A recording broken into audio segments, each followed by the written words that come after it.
Vou compartilhar uma tela aqui e vou pular algumas etapas, né? Confirmam para mim aí se está compartilhando a tela. Sim, Está compartilhando, né? está. Grande conflito musical, né? Isso. Meu primeiro contato com música foi quando a minha irmã ganhou esse LP aí, Rock na Cabeça, aos 15 anos. Eu me lembro que eu tinha 12, né? Tinha 2 anos batizado, e minha mãe, orientada pelo Espírito de Deus, não permitiu que isso fosse usado lá em casa. E aquilo me impressionou. Eu fiquei pensando de onde ela tirou, que aquilo não era de Deus, né? Música rock, né? E aí esse foi meu primeiro contato. Meu segundo contato foi num curso na FAD Minas, em 2006, que era sobre música, da União Oeste Brasileira, mas foi liderado pelo Ayrton Killer, que logo assim já tinha sido tornado presidente, né? E lá foi distribuído esse livro aí, Música, Sua Influência na Vida do Cristão, uma compilação de Ellen White, feita pelo Alberto Tinha, pedido da divisão sul-americana, né? E publicado pela Casa Publicadora Brasileira. E eu me impressionei muito, eu era diretor de um coral jovem, no Rio de Janeiro, em Campos Goytacazes, e minha esposa tocava na orquestra, e nós conseguimos, era um livro para cada congressista, e eu consegui quase uma caixa de livro. Depois adquiri uma outra caixa, distribuí lá na minha igreja, mas eu vi que o assunto não foi tão bem assim recepcionado. Depois eu consultei outras literaturas da igreja que tratavam do assunto da música, sua influência na vida do cristão, né? E o livro principal, a Bíblia Sagrada. Então, desde aquela época, 2006, eu venho pesquisando um pouco esse tema. É uma das disciplinas que eu leciono aqui com os alunos da Escola de Cristo, além de Fundamentos da Fé Cristã. Bem, Daniel 3:7 diz: quando todos os povos ouviram o som da trombeta, do pífaro, da harpa, da cítara, do saltério e de toda sorte de música, se prostraram os povos, as nações e homens de todas as línguas e adoraram a imagem de ouro. Apenas 3 jovens hebreus, leais a Deus, não se deixaram envolver pelas músicas e pelo clima do culto pagão. É de admirar o número de apenas 3, né? Mas se a gente olhar todo o contexto bíblico, na arca só entraram 8. A contagem do livro de Números nos apresenta 600 mil homens saíram do Egito, e eles eram contados a partir dos 20 anos. Né? Estima-se 2,5 milhões de pessoas, ou 2 milhões de pessoas, algumas estimativas. Mas apenas 2 entraram na outra contagem que foi feita no livro de Números. Acima de 20 anos, só Josué e Caleb que entraram. Então, não é de admirar que apenas 3 jovens permaneceram de pé. Qual é o papel da música na escatologia? Bem, em 1 Coríntios 10, de 1 a 11, nós temos o Paulo fazendo a narrativa da tipologia do deserto. Eles foram batizados nas nuvens e no mar, comeram o manjar espiritual e beberam da água espiritual, ou seja, tiveram o batismo, a santa ceia.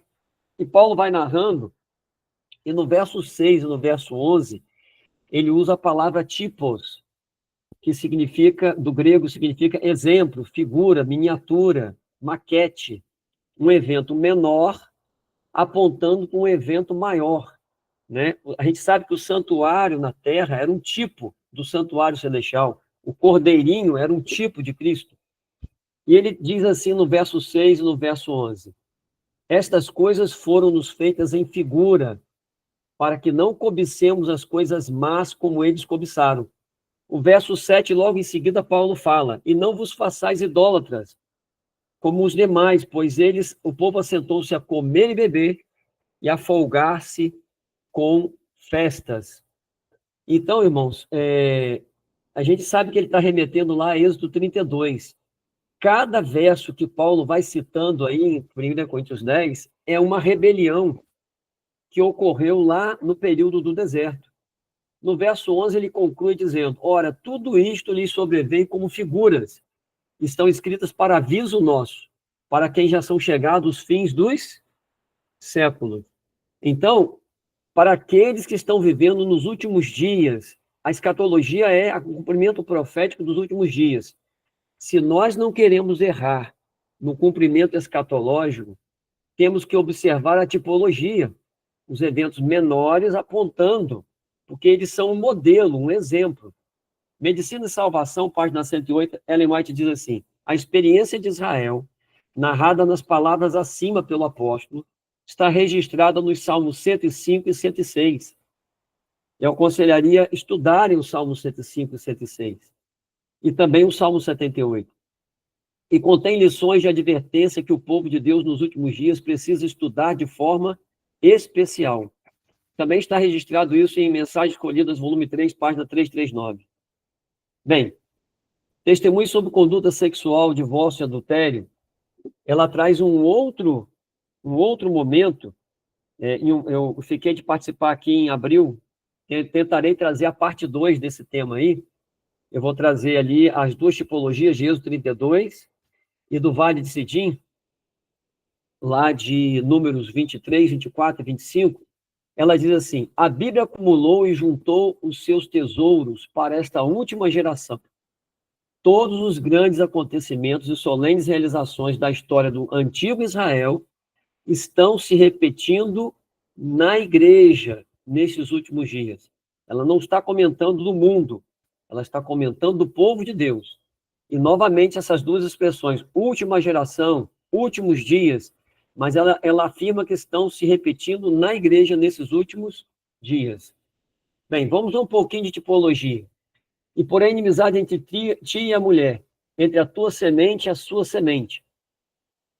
Essas expressões de Gênesis são como uma semente lançadas aí, e nós vimos o cumprimento lá em Apocalipse 12.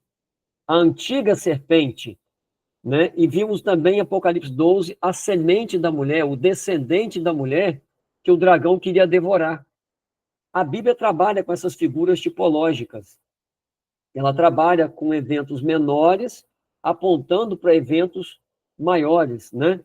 Nós temos aí Elias, João Batista e Apocalipse 17. Lá em Elias, nós temos o registro de um profeta que denunciou a apostasia do povo de Deus, generalizada, nacional, né?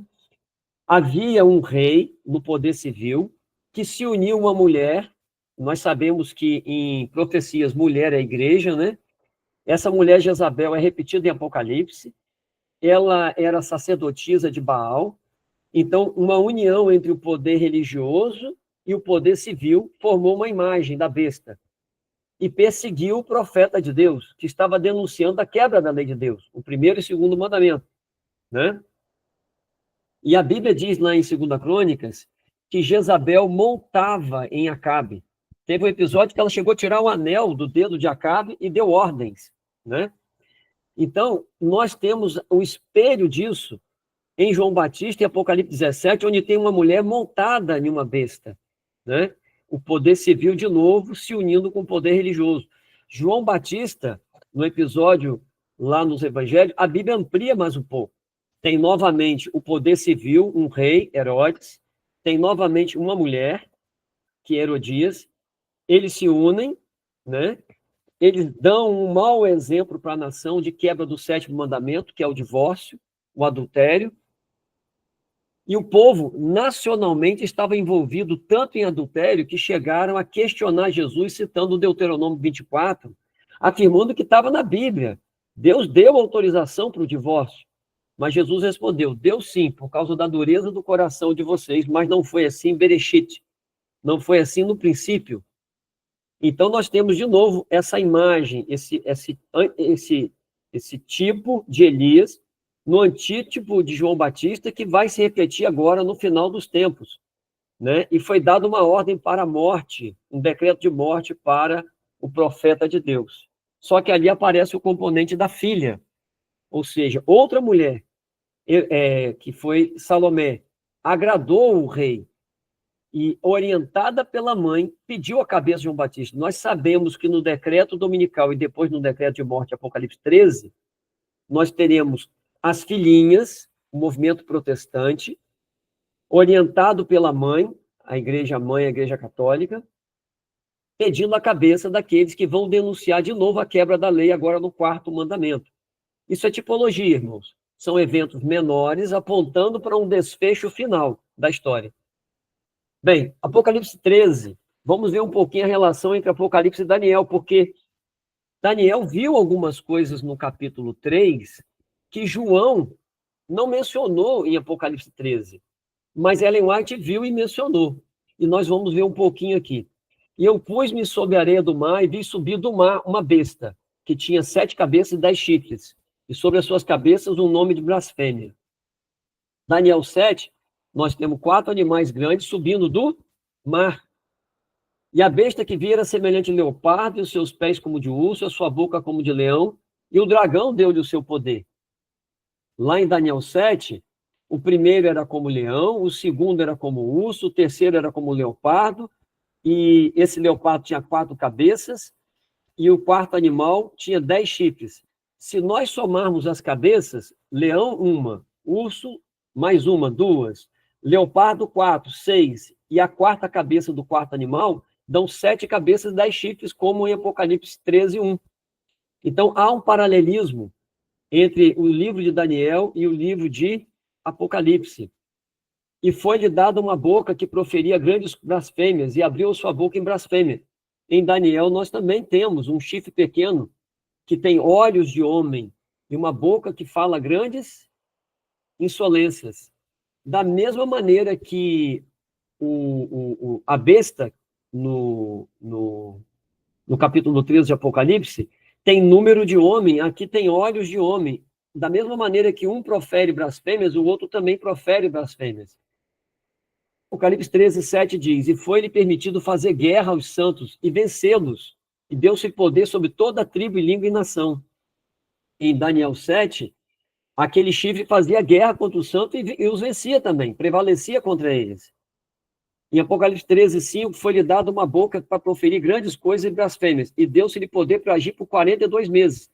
Em Daniel 7, ele agiria por um tempo, tempos e metade de um tempo, que são também 3 anos e meio, né? E mudaria os tempos e a lei. Bem, dizendo aos que habitam na terra que fizesse uma imagem à besta. Em Daniel 3, o rei Nabuco fez uma imagem, levantou uma imagem. Bem, Apocalipse 13, foi-lhe permitido fazer guerra aos santos e vencê-los, e poder sobre toda a tribo, língua e nação. No capítulo 3, Nabucodonosor também deu ordem a toda a tribo, língua e nação. Portanto, no mesmo instante, verso 7, que todos os povos ouviram o som da corneta, da flauta, da harpa, da sambuca, do saltério e de toda sorte de música, prostraram-se todos os povos, nações e línguas. Então, ali é um evento mundial, em Daniel 3, idêntico ao Apocalipse 13. Toda tribo, nação, língua, povo estava ali representado. Quando a gente olha Apocalipse 13, verso 15, foi concedido que desse espírito à imagem da besta, para que também a imagem da besta falasse e fizesse com que fossem mortos. É um decreto de morte para quem não adorar a imagem. Nabucodonosor também diz que quem não se prostrasse, né, não adorasse a imagem levantada, na mesma hora seria jogado na fornalha de fogo ardente, ou seja, um decreto de morte também. Então fica claro o paralelismo entre Apocalipse 13 e Daniel 3. Ademais, irmãos, nós temos Daniel escrevendo o livro apocalíptico dele, o livro de Daniel, no exílio. João também está escrevendo Apocalipse no exílio. Daniel, ele está escrevendo o livro no final da sua vida, né? Já velhinho, né? João também na ilha de Patmos, já velhinho. Daniel, ele teve um decreto de morte para ele, que ele foi lançado na cova dos leões e escapou. João também, o vidente de Patmos, foi lançado num caldeirão de óleo fervente e escapou. Então fica claro que o livro de Apocalipse é a continuação do livro de Daniel. Daniel foi assistido pelo anjo Gabriel, João também. Então, Apocalipse 13 termina dizendo que aqui há sabedoria. Aquele que tem entendimento, calcule o número da besta, porque é o número de um homem, e o seu número é 666. Em Daniel 3, a altura da imagem era de 60 côvados, nós temos aí o número 6. E a sua largura de 6 côvados, nós temos aí o número 6. Nós sabemos que a religiosidade de Babilônia era hexagesimal, era baseado no número 6. 600 era o número do panteão dos deuses. 60 era o número do deus maior, Bel-Marduk, e 6 o deus menor, que somado dá 666. Quando ouvides o som da corneta, da flauta, da harpa, da sambuca, do saltério e da gaita de folhas, em todas as passagens, Daniel 3, 5, 7, 10 e 15, nós temos 6 instrumentos musicais utilizados, que daria um total de 60 côvados, 6 de largura, 6, e 6 instrumentos, 6. Uma menção clara ao número da besta, que é 666. Uma correlação aí de Daniel 3 e Apocalipse 13 também na numerologia. Bem, nós temos aí 60, o número 6, 6, o número 6, e 6 instrumentos, 666. Bem, vamos então a Daniel 3. O rei Nabucodonosor fez uma imagem. Essa expressão, irmãos, fez uma imagem. Daniel, ele capítulo 1, capítulo 2, capítulo 3, ele pega muitas expressões hebraicas do Antigo Testamento, lá do Pentateuco. No capítulo 1, ele fala de Zeraim, somente o que dá semente.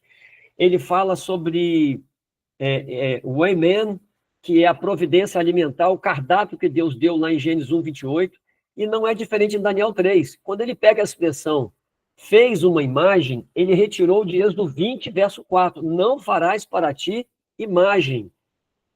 Então, uma referência clara que o rei Nabucodonosor estava ali afrontando a lei de Deus, em um decreto contrário à lei de Deus. Então, cuja altura... E a palavra imagem é tselem. Alguns eruditos dos nossos doutores estão dizendo que era um obelisco no capítulo 3 aí. Não era, irmãos. Porque Daniel 2,31 usa a mesma palavra no sonho da imagem de Nabucodonosor, tselem. E a imagem tinha cabeça, peito, braços, quadril, pernas, pés, dedos. E Ellen White, em Patriarcas do Profeta 257.2, no aplicativo, né, ela fala claramente que Nabucodonosor, a princípio, ele estava influenciado pela visão no capítulo 2, pelo sonho interpretado, mas com o decorrer dos anos perdeu essa influência e voltou ao seu culto pagão. E que a intenção dele aí, fazendo essa imagem, era mostrar que aquela imagem do capítulo 2, que anunciou a queda de Babilônia, porque depois de ti, ó rei, tu és a cabeça, mas depois de ti virá um outro reino. Lá Daniel anunciou, caiu a grande Babilônia. Ela disse que ele queria contrafazer isso com uma imagem toda de ouro. Ou seja, Babilônia seria para sempre, é o reino aqui na Terra. Então, a intenção aqui de Nabucodonosor é iniciar uma propaganda de um reino que durará para sempre. E na passagem aí, diz que ele levantou essa imagem na planície de Bigar. Nessa planície na planície de Dura. Essa palavra planície, em hebraico, que é Bigar, ela aparece em Gênesis 11, verso 2, quando os moradores da planície de Sinar, e a palavra planície em Gênesis 11, verso 2, é Bigar também, mais uma expressão que Daniel retira da Torre de Babel, de Dura, na província de Babilônia. A palavra imagem aparece 11 vezes, a palavra adorar 10 vezes, indicando claramente que a imagem da besta de Apocalipse 13 vai estar relacionado com adoração, com culto a Deus, né? O verso 2 diz aí, então o rei Nabucodonosor mandou reunir os príncipes, os prefeitos, os governadores, os conselheiros, os tesoureiros, os juízes, os capitães e todos os oficiais das províncias. Eu coloquei a palavra together, e já vou fazer uma menção aí a esse movimento together, que é tão atual hoje nos nossos dias no mundo cristão, no Israel espiritual de hoje, né? Bem, verso 5. quando ouvis o som da corneta, da flauta, da harpa, da sambuca, do saltério, da gaita de foles, 6 instrumentos, e de toda sorte de música, guardem essa expressão, irmãos, além desse número exato de 6 instrumentos, toda sorte, todo gênero musical, toda espécie de música, algumas traduções trazem, prostrar-vos-eis e adorareis a imagem. Verso 6. E quem não se prostrar e não adorar, será na mesma hora lançado dentro da fornalha de fogo. Um decreto de morte idêntico ao capítulo 13 de Apocalipse. Portanto, no mesmo instante em que todos os povos ouviram o som da trombeta, Deus vai repetindo, irmãos. Verso 5, verso 7, verso 10, verso 15. Todos esses 4 versos, Deus enfatiza que a música, toda sorte de música, todos os povos da terra, nações, tribos e línguas, estavam envolvidos numa adoração a uma imagem, influenciados pelo poder da música. Nós temos aí o rei Nabucodonosor assumindo a função civil e religioso. Ele estava liderando o culto. Então, a união da igreja com o Estado, né? Bem, verso 15 se repete novamente aí, essa mesma assertiva de que todos os povos devem, através desses 6 instrumentos de toda sorte de música, ela repete aí, Daniel repete no verso 5, 7, 10 e 15, essa expressão toda sorte de música. Prostrar e adorar, senão vai morrer. Bem, lá em Gênesis 10, 8, e Cuxi gerou a Nirode. Este começou a ser poderoso na terra. E o princípio do seu reino foi Babel, Ereque, Acade e Calné, na terra de Sinar. Novamente, Daniel 1, 2, ele diz que Nabucodonosor pegou os tesouros do templo de Deus que estava em Jerusalém e levou para a terra do seu Deus na planície de Sinar, fazendo uma alusão clara de que aquele episódio de Babilônia, neobabilônico, era uma expressão, um espelho, um cumprimento do que aconteceu lá na Torre de Babel, lá em Gênesis 11, né? E a Eber nasceram 2 filhos, o nome de um foi Peleg. A raiz da palavra hebraica Peleg está no comentário bíblico adventista. É PLG, usada em Daniel 2:41, né? Quando Daniel diz lá em Daniel 2:41, aquela imagem, aqueles pés, o reino com 10 dedos, o reino foi dividido. E nós estamos com esses 10 dedos até hoje, o reino dividido, em que Roma papal procurar unificar um único governo na terra. E lá em Gênesis 10, esse reino, em seus dias, foi dividido a terra. Então, uma alusão clara de Daniel aí, de que o evento de Babilônia é uma repetição do contexto que estava acontecendo lá em Gênesis, lá na Torre de Babel. Gênesis 11, verso 2 diz assim, e aconteceu que, partindo eles do Oriente, acharam uma planície, Bigar, na terra de Sinar, e habitaram ali. E disseram, venham, edifiquemos nós uma cidade e uma torre, cujo topo, o cume, possa alcançar os céus. Nós temos em Daniel 4, verso 11, verso 20, a alusão clara de que Nabucodonosor, Babilônia, é aquela árvore que alcançou os céus. Né? Lá é dito em Daniel 4, 11 e verso 20, tu, ó reis, é esta árvore que alcançou os céus. Essa mesma expressão nós temos em Ezequiel 28, quando Lúcifer diz, subirei as mais altas nuvens, acima das estrelas de Deus, alcançarei os céus. É a mesma intenção. E façamos um nome. Então, eles queriam fazer lá na Torre de Babel um nome notável na terra. Daniel 4, 30, Nabucodonosor diz assim, não é esta Babilônia que eu fundei para a glória do meu nome? Então, irmãos, fica claro que o evento de neobabilônico, da babilônica, da nova Babilônia de Nabucodonosor, é uma segunda tentativa de Satanás de estabelecer um reino aqui na terra que dure para sempre, que represente a sua imagem de autoridade aqui na terra, assim como os homens tentaram na Torre de Babel, para que não sejamos espalhados sobre a face de toda a terra. Essa era a intenção deles lá na Torre de Babel, não serem espalhados. Mas Qual foi? Essa aí é uma imagem, né, do Parlamento Europeu, a tentativa de unificar novamente um reino, Parlamento Europeu, moeda única, mercado europeu, né? Uma tentativa humana. Nós sabemos que Carlos V tentou, Carlos Magno tentou, nós sabemos que Napoleão tentou, Adolf Hitler tentou unificar a Europa. E eles vão fazer de novo essa unificação mundial, essa globalização. Estão tentando uma nova ordem mundial, um governo mundial hoje novamente. Isso para fazer o quê?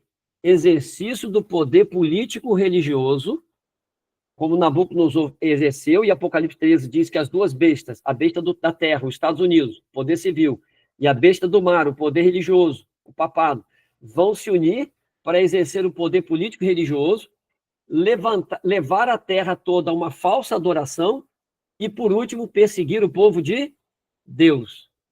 Bem, Gênesis 1, 28, Deus deu uma ordem a Adão e Eva: frutificai, multiplicai-vos e espalhai-vos pela terra.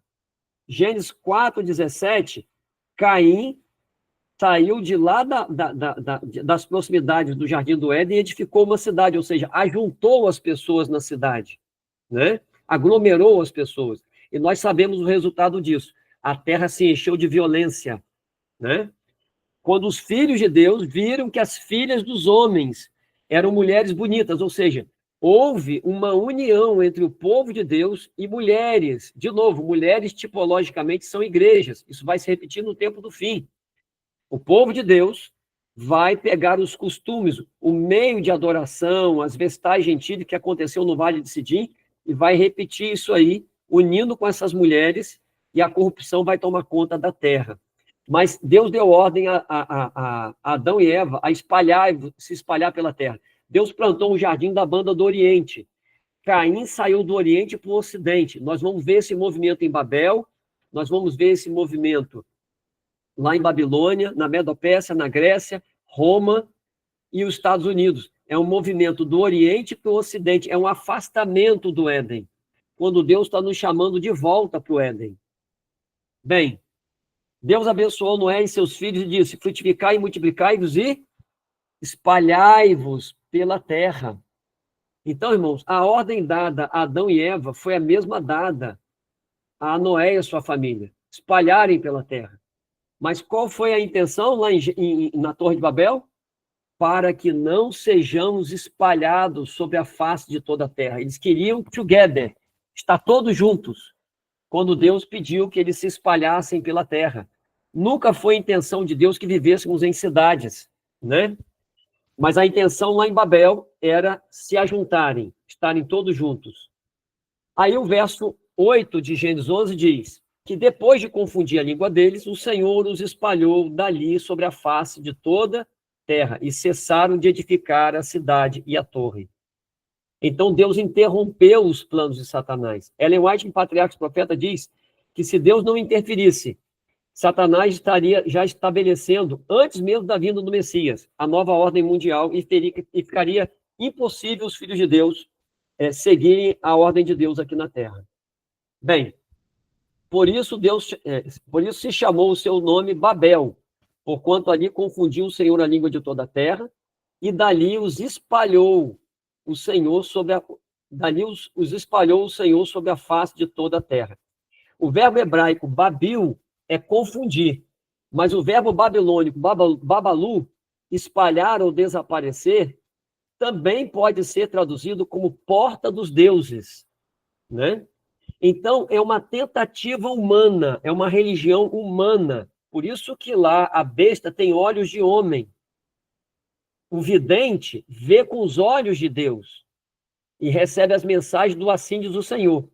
Mas a besta, o chifre pequeno, que tem boca de homem, olhos de homem, é o pensamento humano, a direção humana, a filosofia humana. Então, é uma tentativa humana de resolver o problema. Irmãos, reparem bem, no tempo da Torre de Babel, havia um problema climático? Havia. Eles estavam preocupados com a elevação dos oceanos. Podia haver um novo dilúvio. E eles queriam procurar uma solução para o planeta. Hoje está havendo novamente um problema climático, eles estão com medo de derreter as calotas polares e haver uma elevação dos oceanos e querem resolver por conta própria o problema climático, exatamente como foi lá na Torre de Babel. Bem, todos eu tenho certeza que ouviram falar desse evento Together, onde toda a nação protestante americana, no dia 16 do mês 7 de 2016, se reuniram. Nós já tivemos um Together Adventista em 2019 também, infelizmente. E esse Nick Hall liderou esse movimento, e ele disse assim, temos este movimento aqui, esta denominação aqui, este grupo aqui, e todos são ótimos, mas nem conhecemos uns aos outros, porque não temos o mesmo nome em nossa placa. Podemos não dizer as mesmas coisas, mas estamos na mesma equipe, estamos exaltando a Jesus e vamos encher esta nação. E isto poderia mudar o mundo. Deus está chamando você e chegou o tempo da igreja se unir e encontrar-se com Jesus. Parece muito bonito, uma aparência de piedade, mas nós sabemos que esse movimento ecumênico preparará e está preparando já toda a terra, né, para se unir ao papado, o protestantismo apostatado, o falso profeta, unindo a besta de Apocalipse 13, para levar toda a terra a uma falsa adoração, né, irmãos? Bem, o Papa encabeçou também o Together, né? E o The Gathering, esses aí são os mais proeminentes evangelistas dos Estados Unidos. Também um evento ocorrido em 21 de setembro de 2016, logo depois do Together. The Gathering tem uma finalidade, unir o corpo de Cristo na América, todos os crentes, independentemente da raça, idade ou denominação, em oração para o perdão, sabedoria e provimento para a nossa nação.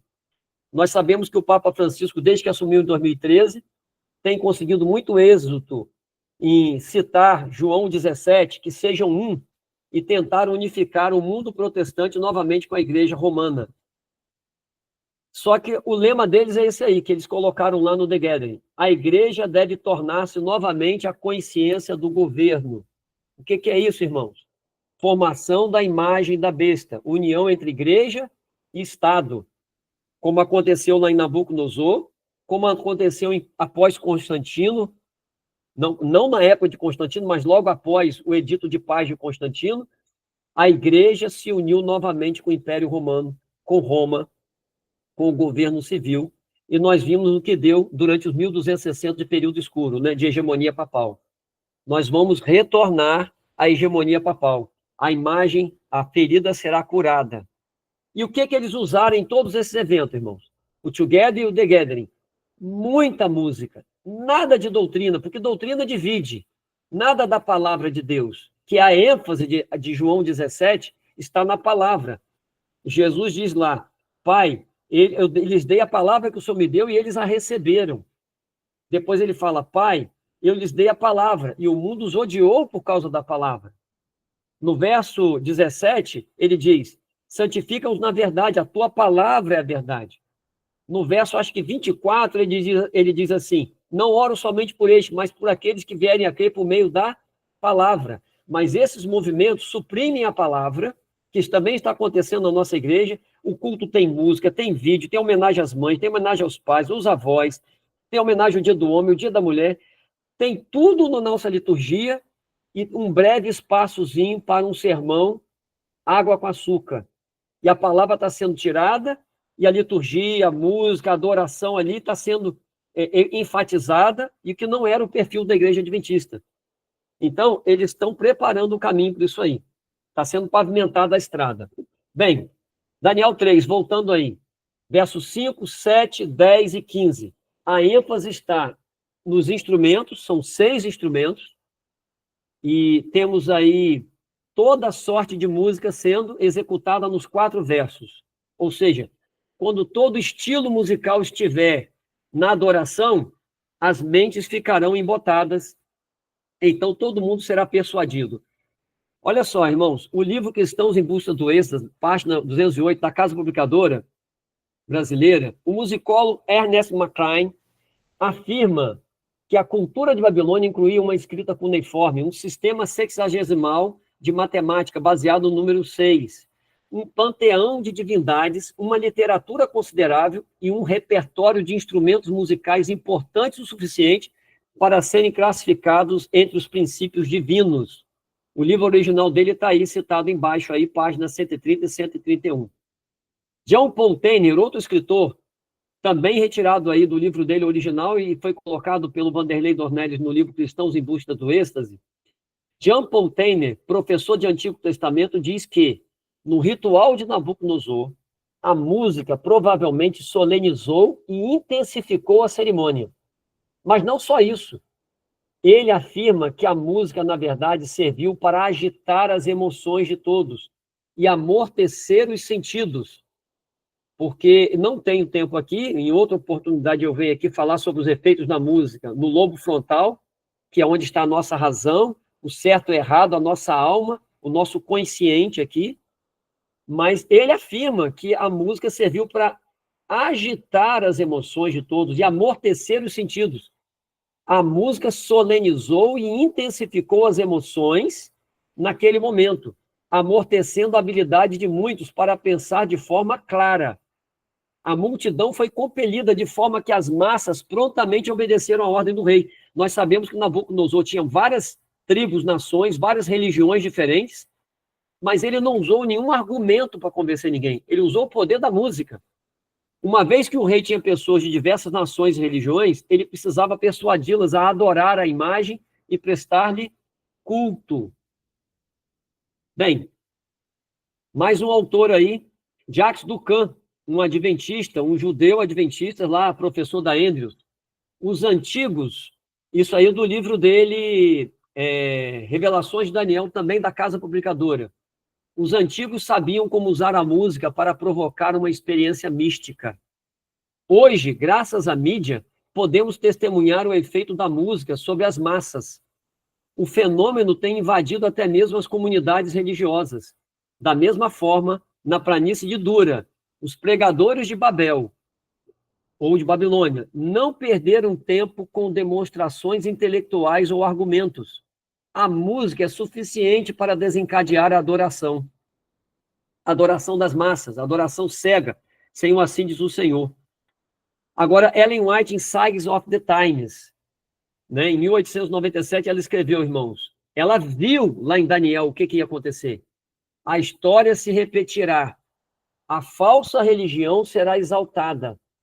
O primeiro dia da semana, ela está fazendo uma relação, decreto dominical de Apocalipse 13. Um dia comum de trabalho, não sendo santificado em coisa alguma, será exaltado como foi a imagem da antiga Babilônia. Então, ela está relacionando aí o que a gente viu no início da nossa palestra. Daniel 3 com Apocalipse 13. Ela diz assim, agora prestem atenção, irmãos. A coação é o último recurso de toda falsa religião. A princípio, será tentada a linguagem da atração, como o rei de Babilônia tentou usando o poder da música e da exibição exterior. Então, olha o que ela está dizendo. A falsa religião será exaltada. A história vai se repetir. Qual história? Assim como Nabucodonosor levantou a imagem lá e exigiu adoração, em Apocalipse 13, a besta da terra, poder civil, eleva a imagem da besta do mar, sua autoridade sobre a lei de Deus, o falso sábado. Ela diz que a coação, a força, a perseguição, é o último recurso de toda a falsa religião. A princípio, será tentada a linguagem da atração, como o rei da Babilônia tentou, usando o poder da música e da exibição exterior. Se essa atração, inventada por homens inspirados por Satanás, falhar em levar as pessoas a adorar a imagem, as chamas da fornalha estarão prontas para consumi-la. Aí é o decreto de morte. Mas está dando certo por enquanto. Em nossas fileiras, através do poder da música, todas as estratégias do papado em suprimir a doutrina, a palavra, tem dado certo.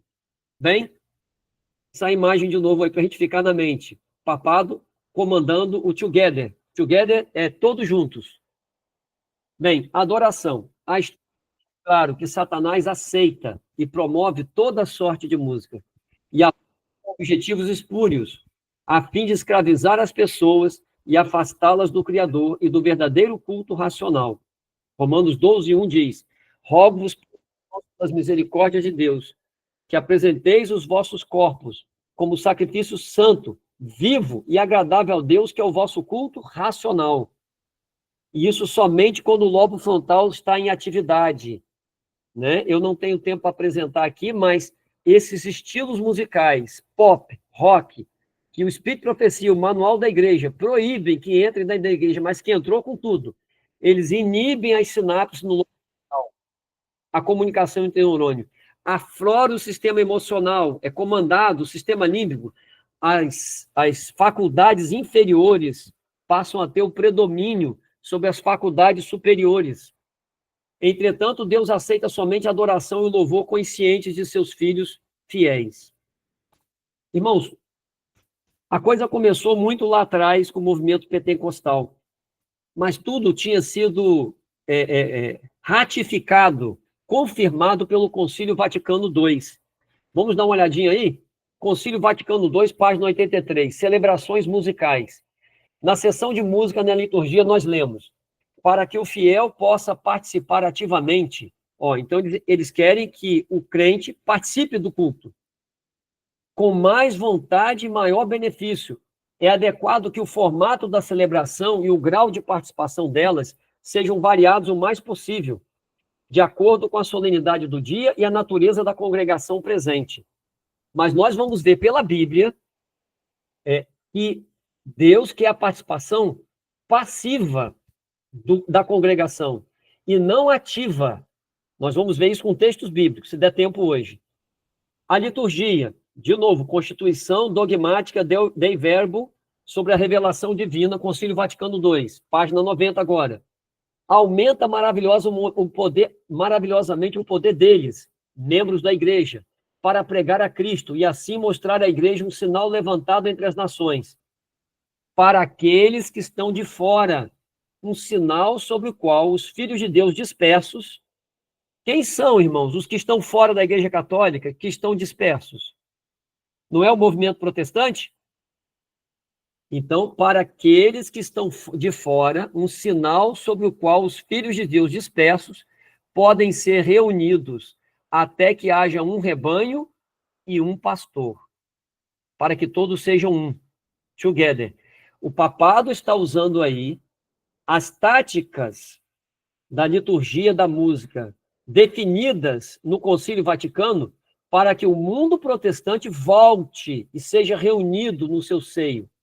E eles estão dizendo aqui o que eles vão usar. O Vaticano II deu grande ênfase às celebrações cantadas ou musicais. Elas foram consideradas o estilo mais eficaz de serviço de celebração.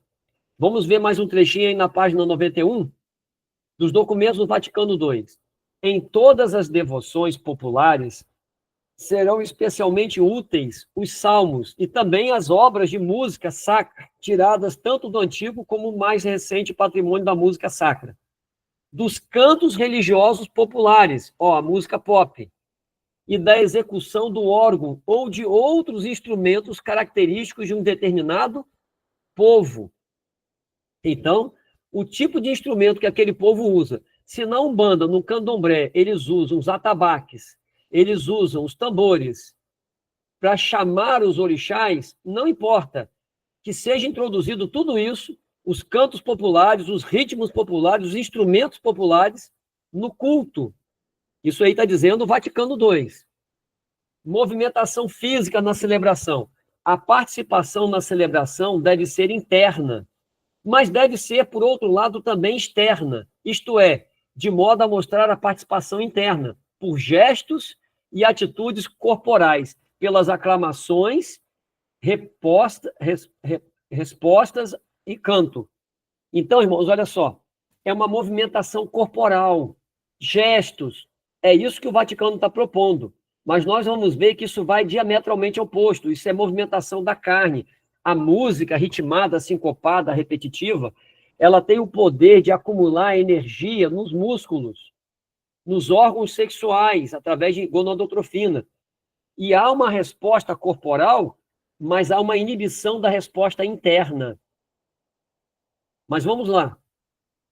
A igreja aprova e aceita no culto divino. Isso aí o Concílio Vaticano, página 90 ainda. A igreja aprova e aceita no culto divino todas as formas autênticas de arte, desde que dotadas das qualidades requeridas. E aí eu destaquei aqui na página 90, não se excluem todos os outros gêneros de música. Não é uma repetição de Daniel 3, toda sorte de música? Eles estão propondo para trazer o mundo protestante de volta ao seio da igreja, para que haja um rebanho, um pastor, o pastor no caso aí não é Jesus, é o papado, que se haja movimentações corporais, que se haja todo tipo de instrumento e toda sorte de música, todo gênero de música. A música popular serve, né? Então, os gêneros country, pop, rock, jazz, rhythm and blues, né? Eles, enquanto nós temos a inspiração do Espírito de Profecia no livro Música aí, e no manual da igreja dizendo que não se pode ter música na igreja que prevaleça o ritmo, principalmente o ritmo marcado, sincopado, repetitivo, né? Jesus disse, não vos façais como os pagãos que vivem de vã repetição. O ritmo marcado é repetitivo. Ele inibe o culto racional a Deus. Página 91. Por isso, também lá do Vaticano II, do documento, Dei Verbum. Por isso, procure-se cuidadosamente que, na sua formação musical, os missionários fiquem aptos, na medida do possível, a promover a música tradicional desses povos, nas escolas e nas ações sagradas. Então, irmãos, quando o MEC deu o direito da nossa igreja, nossas universidades, graduarem, porque os nossos pastores se formaram e a graduação deles não era reconhecida pelo MEC.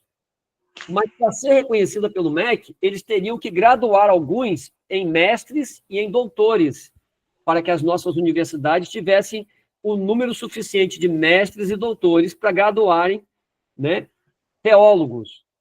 Então, nós mandamos nossos pastores para as escolas católicas, aonde eles receberam essa instrução sobre a liturgia, movimentação corporal.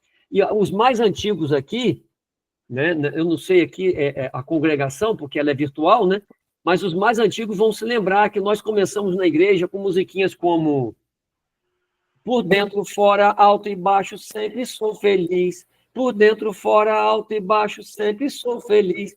Lembram dessas músicas, os mais antigos? Movimentação corporal. Tinha também aquela, se você está contente, bata a palma.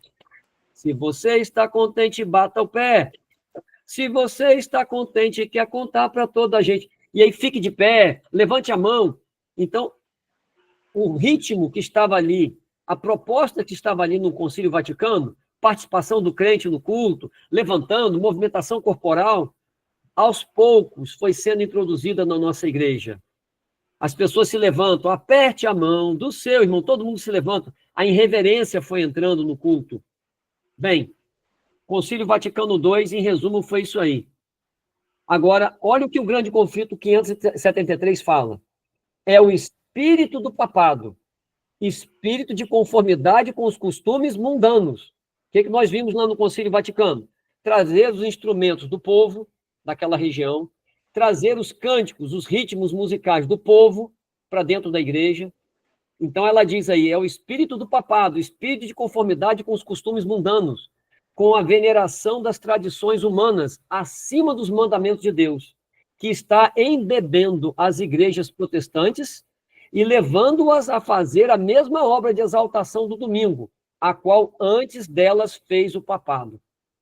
Então, ela está relacionando esses dogmas, ela escreveu isso aí 100 anos antes do Concílio Vaticano II. Veja mais uma aí, Grande Conflito, página 509. A conformidade aos costumes mundanos converte a igreja ao mundo, jamais converte o mundo a Cristo. Então, para manter os nossos jovens na igreja, nós trouxemos os costumes mundanos, os ritmos do rock, do rhythm and blues, que a serva do Senhor disse para a gente não trazer, para tentar converter o mundo à igreja. Mas nós convertemos a igreja ao mundo. Nunca converte a igreja ao mundo. Nunca converte a igreja ao mundo, nunca o mundo a Cristo. Ela diz aí. E orientação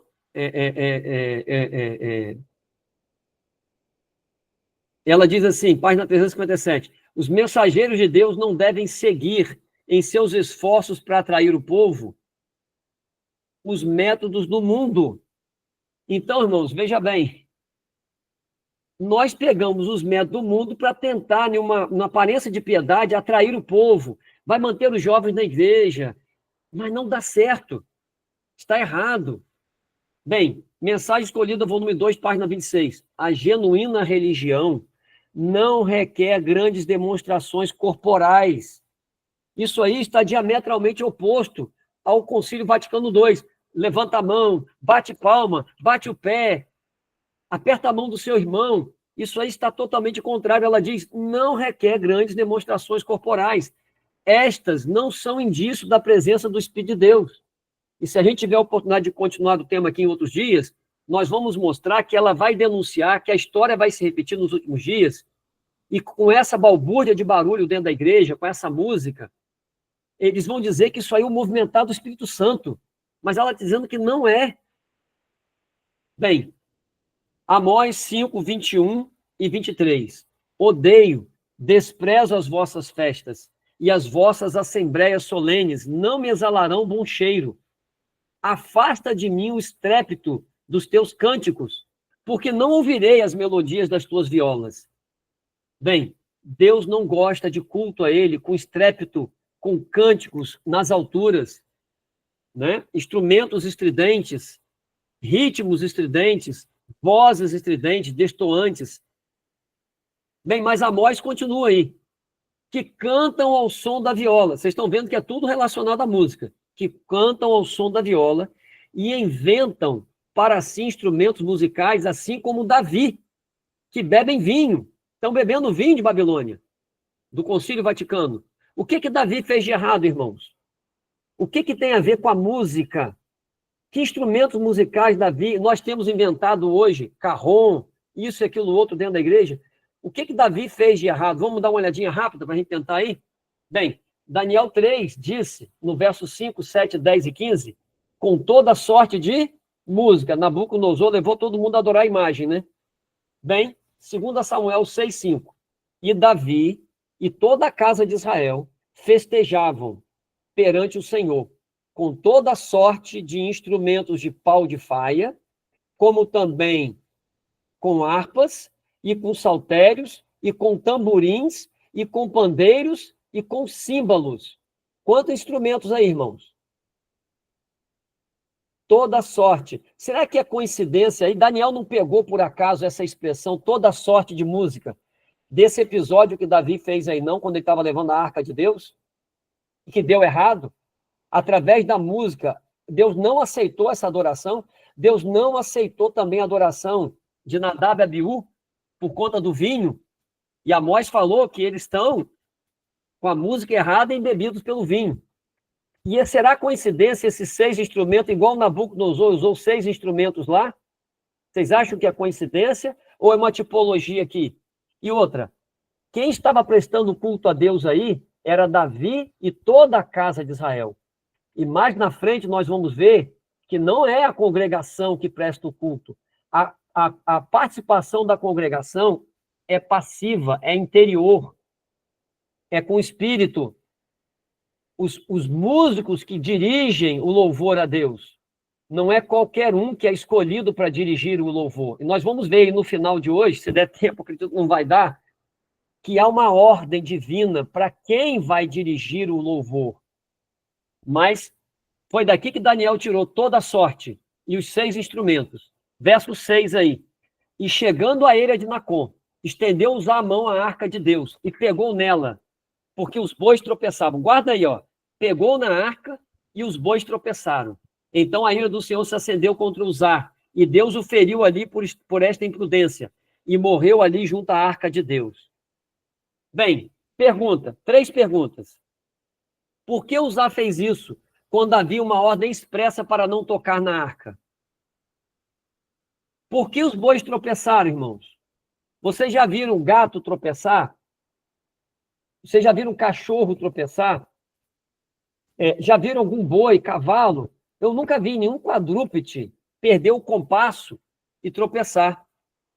Será que a música executada por Davi, com toda sorte de instrumento, com todo tipo de ritmo, será que embotou os sentidos de Uzá? e ele não percebeu o que estava fazendo, como o vinho embotou os sentidos de Nadab e Abiú, e eles apresentaram fogo estranho diante de Deus? Nós não estamos questionando aqui a sinceridade das pessoas com que elas apresentam para Deus.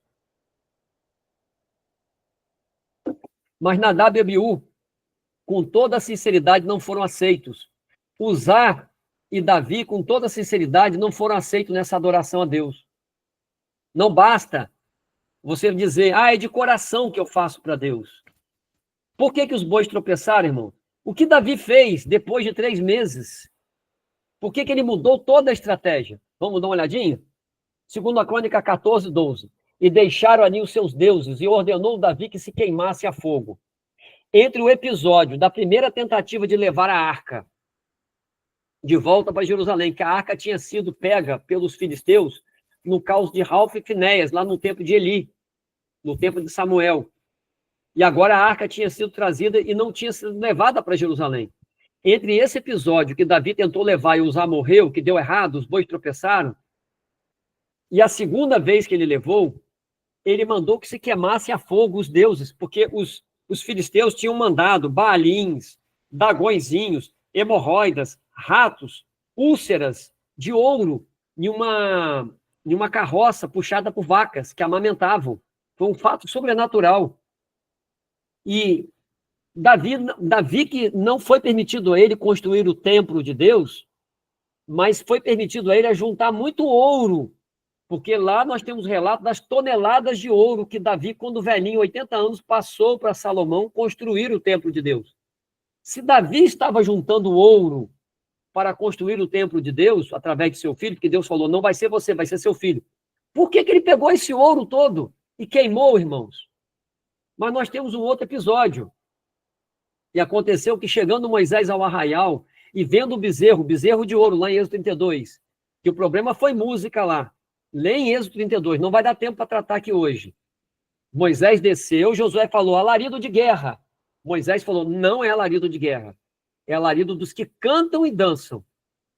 E estavam envolvidos pela música. E lá no Vale de Sidim, leiam números 23, 24, 25. E leiam o capítulo Idolatria ao Sinai, no Patriarcas Profeta, falando sobre Êxodo 32. E leem também lá o capítulo sobre o Vale de Sidim. E o livro Testemunho sobre Conduta Sexual, Divórcio e Adultério, que fala desse episódio também. Eles estavam envolvidos com música, iludidos pela música, a expressão de Ellen White. Então aí Moisés tomou o bezerro de ouro que tinham feito e queimou no fogo. Ora, eles saíram com muito ouro do Egito, e esse ouro era para eles se estabelecerem na terra de Canaã. Por que Moisés não usou esse ouro, irmãos? Era só derreter e usar o ouro. Eu vou dizer para vocês, porque aquilo que já foi usado para adorar Satanás não serve para ser usado para adorar a Deus.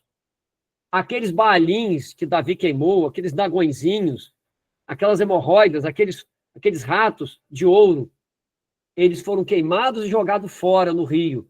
E daí Moisés aqui queimou o bezerro de ouro, fez pó, aspergiu sobre a água e deu para eles beberem para mostrar a inutilidade daquele tipo de adoração. Porque lá em Êxodo 32 não era idolatria. Leiam um comentário bíblico adventista sobre Êxodo 32. Leiam o Espírito de Profecia e vocês vão ver que eles estavam adorando a Deus. Levantaram-se de madrugada. Estavam envolvidos em seminário de enriquecimento espiritual. Arão proclamou o nome do Senhor. Yahvé. Então, era um povo querendo sinceramente adorar a Deus, mas completamente errado na adoração. Uma adoração idólatra. Então, veja bem, irmãos. Aquilo que já foi usado para adorar Satanás não serve para adorar a Deus. É como uma aliança. Na aliança de casamento de ouro. Se eu pedir a minha esposa em casamento com alianças, e o nome da minha esposa é Tatiana, quando eu me ajoelhei e pedi a ela em casamento, ela olhou o nome lá, Cristina. Ela falou, o que é isso? Eu falei, desculpa, eu esqueci de falar para você. É que quando, há uns 4 anos atrás, antes de conhecer você, eu namorei uma moça, noivei e ia casar com ela, mas descobri que ela estava me traindo. Então, eu estou aproveitando as alianças. Minha esposa não aceita.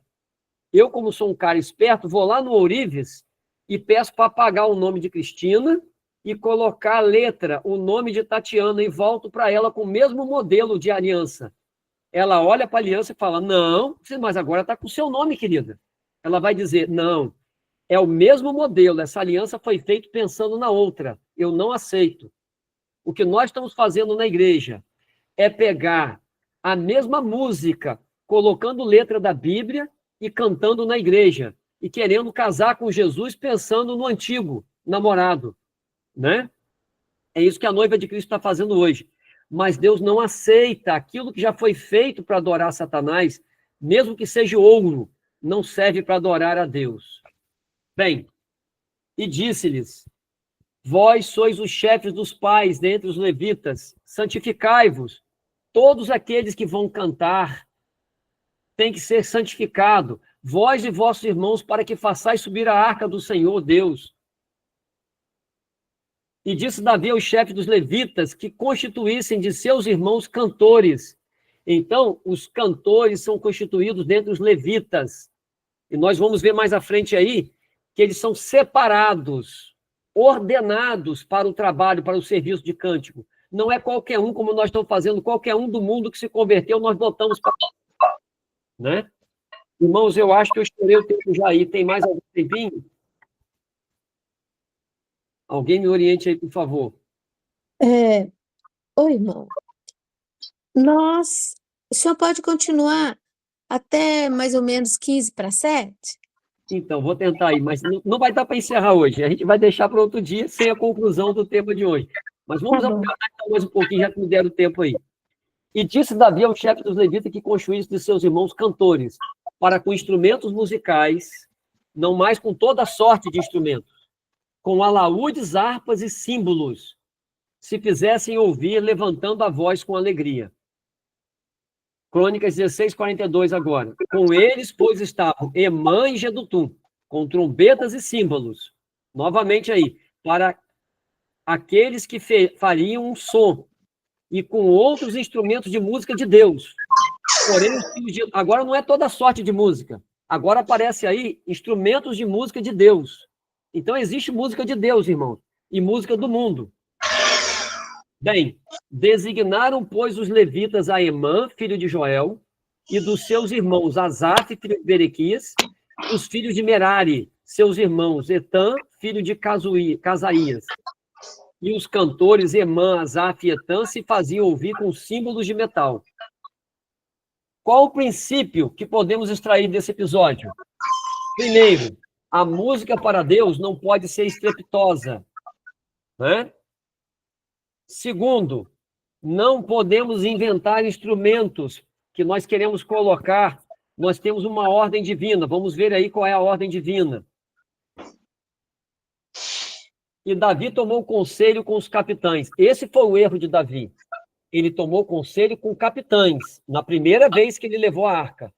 E toda a casa de Israel participou. A participação da congregação, 2 erros. Tocou toda sorte de instrumentos. 6 instrumentos aí. E tinha tamborins na lista. Agora, no segundo episódio, naquele mesmo dia, foi que Davi encarregou pela primeira vez. Então, ele fez uma reforma da música. A Asaf, vocês vão ver nos salmos lá, a maior parte dos salmos são feitos por Davi e por Asaf. Os salmos eram o inário deles. A Asaf e a seus irmãos de celebrarem com hinos ao Senhor. E disse Davi aos chefes dos levitas que constituíssem de seus irmãos cantores, para que com instrumentos musicais, com saltérios, harpas e símbolos. E ele separou aí Asaf, Jedutum e Emã. Agora, então Davi deixou ali diante da arca do Senhor Asaf e seus irmãos. Com eles, pois, estavam Emã e Jedutum, com trombetas e símbolos, para aqueles que fariam um som e com instrumentos de música de Deus. Então, irmãos, olha só, símbolos, saltérios e harpas, hinos, de música de Deus e canto do Senhor, estão em contraposição àqueles 6 instrumentos, ao tamborim, né? E toda a congregação cantando. É uma lista repetida na Bíblia mais de 10 vezes, irmãos, desde Samuel, Crônicas, Salmos, até os profetas. 1 Crônicas 15, 17 e 19. Designaram, pois, os levitas a Emã, filho de Joel, e dos seus irmãos, Asaf, filho de Berequias. Aí, atentem aí, irmãos, para essa segunda passagem aí, 1 Crônicas 6, 31, 32 e 49. Estes são, pois, os que Davi constituiu para o ofício do canto na casa do Senhor. E eles ministravam segundo a ordem prescrita. Então, alguém tá com o microfone aberto aí?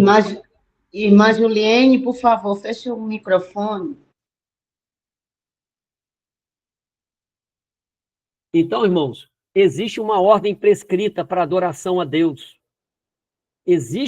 Nós temos um profeta que tem ordens prescritas com relação à adoração, temos um livro publicado só sobre esse assunto, mas ninguém atenta para isso.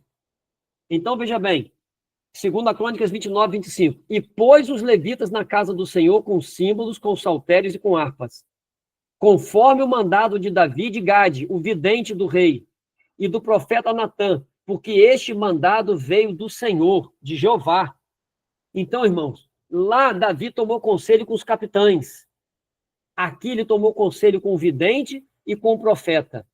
E este mandado veio do Senhor. Algum músico pode dizer assim, bem, se Natã e Gade, se o profeta entender de música, se ele for um músico, mas Ellen White não é música, Gade e Natã não eram músicos, mas eles receberam o mandado, a ordem prescrita que veio do Senhor. E nós temos feito a qualquer maneira adoração na igreja. 2 Crônicas 25, 1. E Davi, juntamente com os capitães do exército, separou para o ministério. O nome disso, irmãos, é ordenação, imposição de mãos.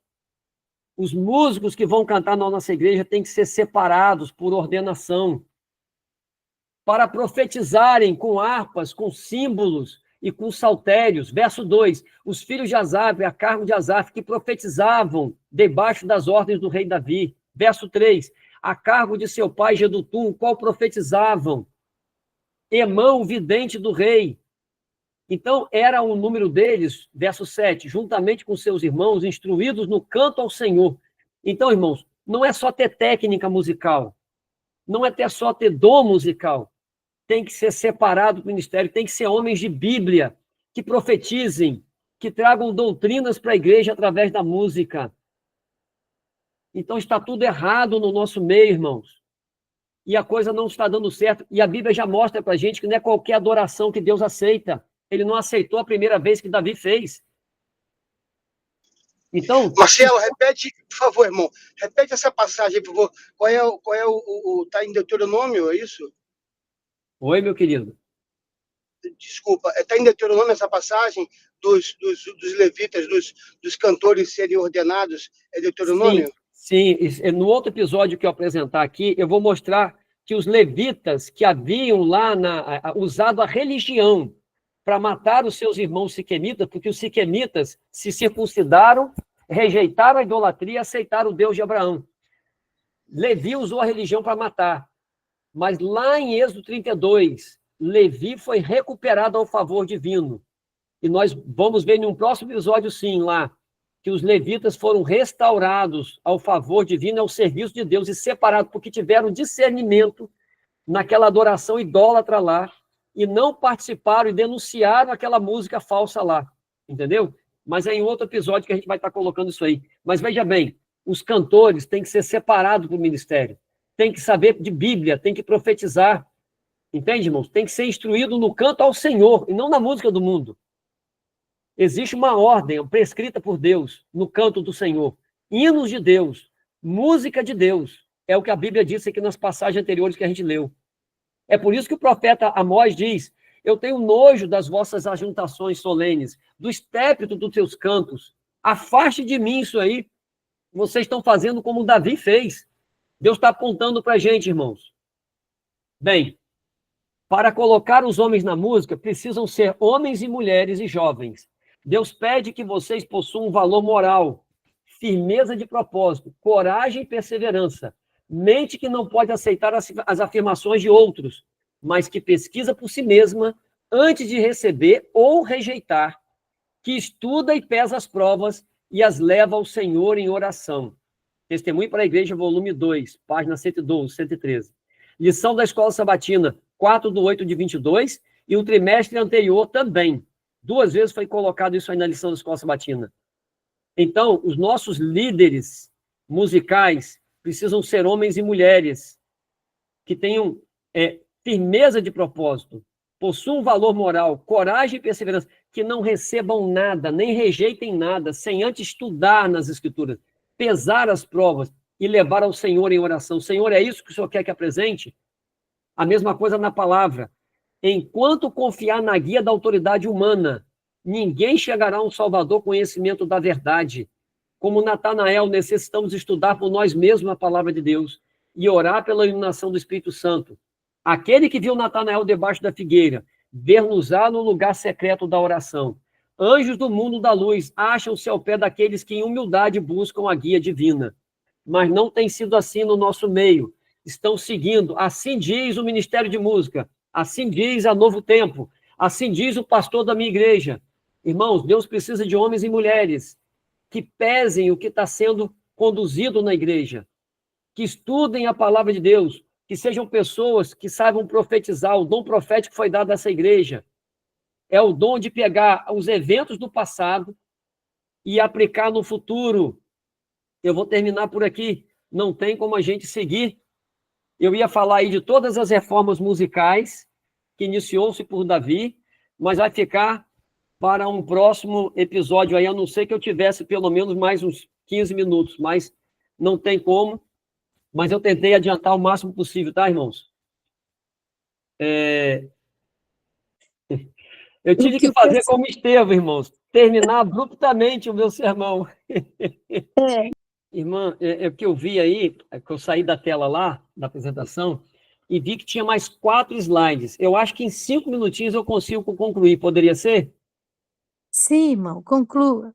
Então, vou tentar lá. Só para vocês não perderem o final, que é o fechamento. Me dá um segundinho aqui que eu vou ampliar a tela aqui para todos. Vê se está compartilhando a janela aí que eu abri. Então, deixa eu ir lá para poder passar aí. A primeira reforma foi a de Davi, no ano 1000, que a gente viu aí. Ele mudou os instrumentos, tirou os tamborins, né? Foram homens ordenados por Deus, não é isso? De acordo com o mandado do Senhor. A segunda reforma foi a de Joiada, em 820, no ano 1000 a.C., 820 a.C., Joiada ordenou aos oficiais na casa do Senhor, sob a direção dos sacerdotes levitas, a quem Davi designara na casa do Senhor, para oferecerem os holocaustos do Senhor, como está escrito na lei de Moisés, com alegria e com canto, conforme a instituição de Davi. Então, no período de Joiada, o povo se perdeu por conta da música. Então, houve uma reforma da música, no tempo de Davi e depois no tempo de Joiada. Depois, a reforma de Ezequias, no ano 710. O povo se perdeu de novo. E aí a Bíblia diz assim: e pôs os levitas na casa do Senhor com símbolos, com saltérios e com harpas, conforme o mandado de Davi de Gade, o vidente do rei, e do profeta Natã, porque este mandado veio do Senhor, por mão de seus profetas. Então, Ezequias também, nessa passagem aí, podem ler lá, 2 Crônicas, capítulo 29 todo, ele fez uma reforma na música. Depois nós temos a reforma de Josias no ano 640. Crônicas 35 agora. E os cantores, filhos de Asaf, estavam no seu posto, segundo o mandado de Davi, de Asaf, de Imã e de Jedutum, vidente do rei. Né? Essa aí, irmãos, foi a penúltima reforma. Eles foram, não tomaram emenda, foram para cativeiro, e quando voltaram de cativeiro, Esdras também fez uma reforma em 450. Esdras 3:10. Quando, pois, os edificadores lançaram os alicerces do templo do Senhor, então apresentaram-se os sacerdotes, já vestidos e com trombetas, e os levitas, filhos de Asaf, com símbolos para louvarem ao Senhor, conforme a instituição de Davi, rei de Israel. Então, foi feito no tempo de Esdras também. E depois, Neemias, em 444, Neemias 12, 27. E na dedicação dos muros de Jerusalém, buscaram os levitas de todos os seus lugares, para trazê-los a fim de fazerem a dedicação com alegria, com louvores e canto, saltérios, símbolos e com harpas. Irmãos, a história se repete, entende? A história está sempre se repetindo. Se nós quisermos agora desviar-nos, como disse Ellen White lá e Paulo, em 1 Coríntios 10, 11, Tudo que aconteceu com eles foi um exemplo. Nós temos que buscar o mandado do Senhor. E nós temos no livro Música, de Ellen White, e farta literatura publicada pela Casa Publicadora e o Manual da Igreja. É só obedecermos. Mas, infelizmente, em nosso meio, quem está defendendo a igreja está sendo chamado de perturbador de Israel. Está sendo chamado de traidor da nação, como Jeremias. Perturbador de Israel, Elias. Está sendo chamado seita do caminho, como fizeram com Jesus, né? Está sendo chamado de herege, como foi na Idade Média. Hoje mudou o nome para dissidente, né? É só mudar o nome que o povo esquece do passado. Então, irmãos, precisamos de uma reforma na música, na igreja. Conselhos inspirados. Às vezes, é mais difícil disciplinar os cantores e fazê-los atuar de forma adequada, hinos do Senhor, cânticos do Senhor, na maneira ordenada pelo Senhor, do que desenvolver hábitos de oração e exortação. Gente, como é difícil desenvolver hábitos de oração e exortação, mas ela está dizendo que é mais difícil disciplinar os cantores, fazê-los seguir aquilo que é ordenado pelo profeta. Não ter cânticos estridentes, vozes. Irmãos, é que não dá tempo aqui. Eu queria pegar as passagens de Apocalipse que eu pesquisei sobre o cântico dos anjos, as passagens do Espírito de Profecia sobre o cântico do céu, a música do céu. Não tem nada a ver com essa balbúrdia de barulho que está na igreja hoje. Muitos querem fazer as coisas à sua maneira, diz Ellen White. Não concordam com as regras e ficam impacientes sob a liderança de alguém. Vocês viram essa imagem de Donald Trump que ele fez, toda de ouro? Viram, irmãos? Está rolando nas redes sociais aí, é real. Ele fez lá sobre a faixa de Gaza. A história se repetirá. A falsa religião será exaltada. O primeiro dia da semana, um dia comum de trabalho, não sendo santificado em coisa alguma, será exaltado como foi a imagem da antiga Babilônia.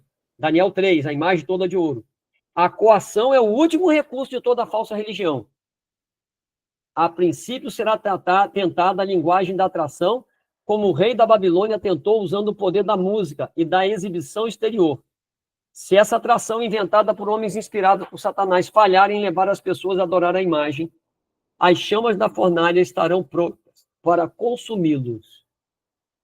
Então, meus queridos irmãos, que Deus abençoe para que possamos entender, né, que o Senhor nosso Deus, através da sua profeta, visualizou em Daniel 3, Daniel colocou lá 4 passagens, versos 5, 7, 10 e 15. E quando estivesse sendo tocada, e Deus repete para enfatizar, porque é urgente, quando estiver sendo tocada toda sorte de música, como fez Davi também, né, o povo se perderá. E tínhamos aí mais uma infinidade de passagens, mas eu quis encerrar pelo menos com esse pensamento aí. A história se repetirá. Isso acontecerá de novo e já está acontecendo em nossos dias.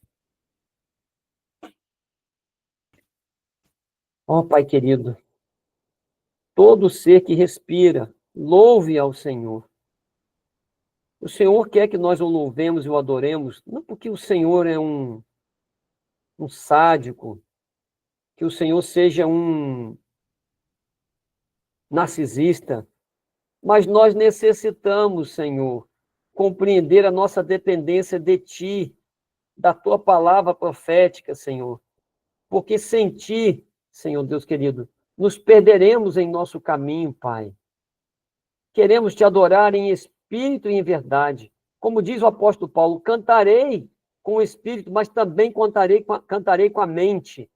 O Senhor quer de suas criaturas adoração inteligente, adoração racional, Pai, reverente, Senhor Deus.